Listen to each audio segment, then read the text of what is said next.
En esta clase les voy a explicar cómo calcular el coeficiente de variación y también necesito explicarles para qué sirve.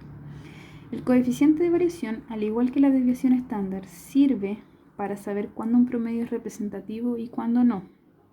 La diferencia es que en el coeficiente de variación, para comparar dos muestras, no necesariamente esas muestras tienen que estar en la misma unidad de medida. Por ejemplo, si yo medí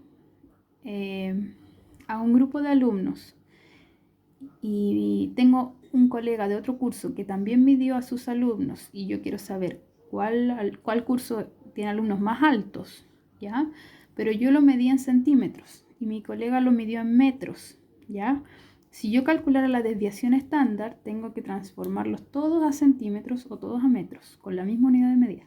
En cambio, si yo no quiero darme ese trabajo de transformar las cosas de centímetro a metro, puedo calcular el coeficiente de variación y no interesa que él haya medido con una unidad de medida y yo con otra. El coeficiente de variación me va a ayudar a saber si el promedio es representativo independiente de la unidad de medida con la que se mida. Por eso es que es bastante útil para algunos casos, en casos que uno no quiera transformar los datos de una unidad de medida a otra. Por ejemplo, en Estados Unidos se utilizan las pulgadas, en Chile se utilizan los centímetros, y hacer esa transformación puede ser un poco engorroso. Entonces nos conviene calcular más el coeficiente de variación que la desviación estándar en ese tipo de casos. Ahora, aún así vamos a usar la desviación estándar, así que la vamos a tener que usar igual. Esta es la fórmula del coeficiente de variación. Es la desviación estándar partido por el valor absoluto del promedio. O sea, necesito calcular la desviación estándar y el promedio para obtener el coeficiente de variación, ¿ya? En un ejercicio anterior que yo tengo acá, calculamos en esta tabla de datos agrupados el rango, la varianza y la desviación estándar. Y también teníamos desde antes en otro ejercicio el promedio.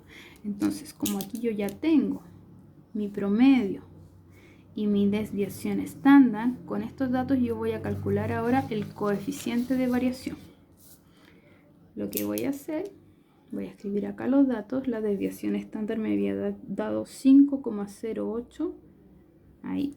Y el promedio, X barra, me había dado 20,7 años.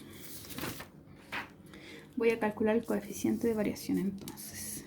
Ubico la desviación estándar arriba. Ubico el promedio abajo. Y calculo esta división. Ojo que aquí me pide el valor absoluto. Quiere decir que el promedio que me aparece aquí yo lo tengo que dejar en positivo. Aquí ya está en positivo. Entonces me va a dar 5,08 partido en 20,7. Eso lo ingreso a la calculadora.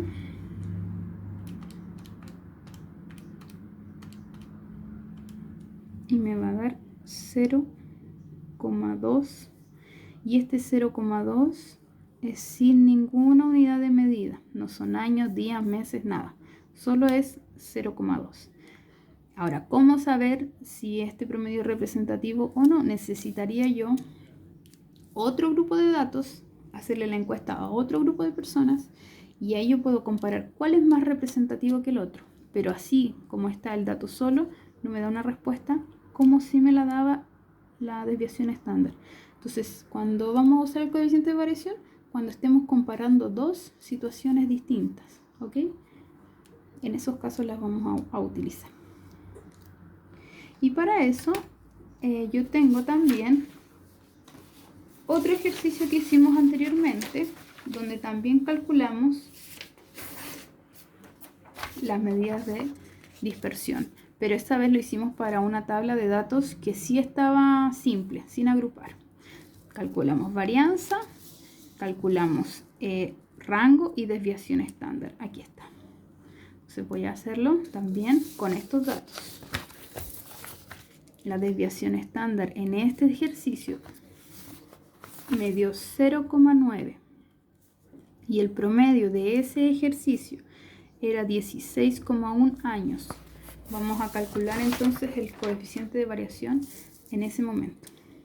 Coeficiente de variación es igual a la desviación estándar partido en el valor absoluto del promedio, es decir, 0,9 partido en el valor absoluto de 16,1. Esto es lo mismo que decir 0,9 partido en 16,1, ya que ya está positivo. Divido ahí.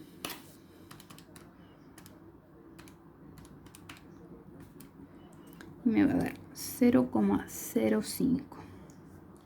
Como pueden notar, este número que me dio acá es mucho más pequeño que el de allá. Por lo tanto, ¿cuál de estos promedios es más representativo?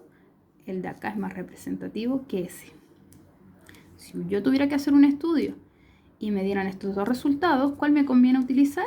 Me conviene utilizar siempre el más representativo.